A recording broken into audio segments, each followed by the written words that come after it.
Hi friends! Today we're going to be reading Bippity Bop Barbershop by Natasha, Anastasia, Tarpley, illustrated by E.B. Lewis.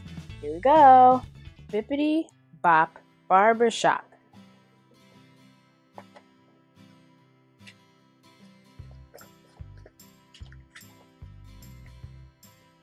Early Saturday morning, Daddy comes to wake me with our secret knock. Bippity bop bop, bippity bop bop. You up, little man? Daddy pokes his head into my room. I'm up, I say excitedly and jump out of bed. I can hardly wait. I'm going to get my first haircut at the barbershop today. Mama and my sister Kiana are still asleep. Daddy and I have the house all to ourselves. Quietly, Daddy and I dress in matching blue jeans and gym shoes, then head outside. We turn onto Main Street and stop at Jack's Sweet Shop. Daddy orders a gooey cinnamon roll and black coffee and a glazed donut and chocolate milk for me. Miles is getting his first haircut at the barbershop today. Daddy tells Mr. J.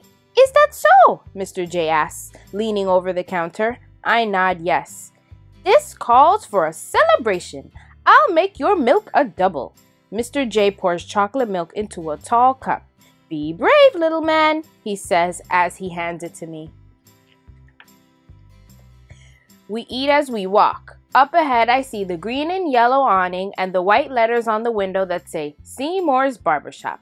Next to the door is a short white barber's pole. It has red stripes which curl and swirl around it like strange fish swimming in a sea of white. And there's Mr. Seymour in the window with his wild gray hair dusting off his big shiny chair. Mr. Seymour has been Daddy's barber since Daddy was a kid like me. Now he'll be my barber too. Inside, the shop is crowded. Daddy stops to whisper something to Mr. Seymour, and then we walk to the back of the shop to find a seat. Hey there, Charles! Hey, little man! What's going on? People call out as we pass. First haircut? One of the men asks me. I nod yes. Nothing to it, he says. Just gotta be brave.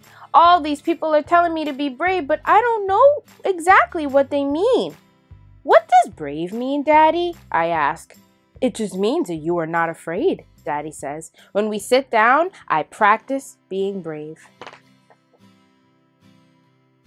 As Daddy and I wait our turn, we watch two men playing checkers. Slap! One of the men slams his checker on the board. King me, he shouts with his arms raised high. Another group of men is clustered around the television at the back of the shop watching a basketball game.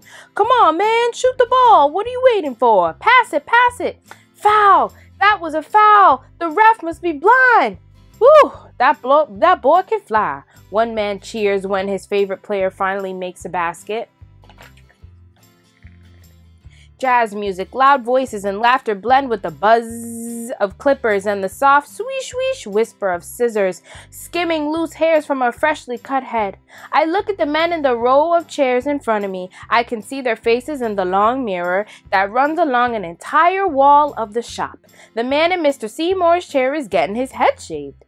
Take it all off, he says. A patch of sunlight gleams right on top of his bald head. Another man has long, thick dreadlocks. He's getting a shave with a straight razor. When he leans all the way back in his chair, his locks almost touch the floor. The next man is getting his hair cut low all around. The clippers go back and forth, dipping and gliding across his head, making smooth waves that ripple through his hair. In the last chair, there's a kid a little older than me, getting his big curly afro trimmed, just a little off the sides, he said. But none of the styles I see look like me. After a while, Mr. Seymour points toward Daddy and me and calls my name. Me? I look at Daddy and then at Mr. Seymour and then at Daddy again. You go first, Miles, he says, and pats me on the shoulder. Be brave, little man. I can hear my heartbeat in my ears, and my knees feel wobbly, but I stand up and walk over to the chair. Mr. Seymour helps me up. The chair is so high. Then he drapes a big white cape over me to catch the loose hairs. What style would you like for your first haircut, little man? Mr. Seymour asks.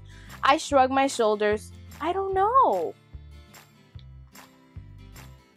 Mr. Seymour shows me a poster hanging on the wall with pictures of all kinds of different hairstyles, but I still don't see any that look like me. I take one more look around the shop, and when I see Daddy, I know right away which style I want. Cut low on the top and shave clean all around, just like his, I whisper to Mr. Seymour, and he goes to work. Mr. Seymour takes out his pick. He picks my hair until it is fluffy and stands up high. Then with the scissors, he begins to cut my hair just like Mommy used to do at home. But when he finishes with the pick and scissors, I hear him turn the clippers on. My heart starts beating fast again. Will the clippers hurt? What if Mr. Seymour accidentally cuts off my ear? The loud buzzing noise is coming closer. Then I feel a tickle creeping up the back of my neck. I get so scared I duck as low as I can, go in the chair and throw the cape over my head. I peek out from under the cape when Mr. Seymour turns the clippers off. Daddy is squatting beside me. I tried to be brave, but I don't know how, I say with tears in my eyes. I was scared when I got my first haircut, Daddy says, and wipes my tears away. You were? I say with my eyes wide open. Daddy nods. But I'll tell you a trick. Pretend that you're a giant, so tall your head touches the sky, and the buzzing of the clippers is just the sound of airplanes zooming by. Or maybe you're a superhero saving the earth from a swarm of killer bees. Try it. I promise you won't be frightened anymore. So I close my eyes and think about giants and my favorite superheroes, but I can't picture any of them getting a haircut. Then I remember watching Daddy get his haircut. The way he sits up tall and closes his eyes halfway like he doesn't have a care in the world. I think about how brave Daddy is, and I get brave too.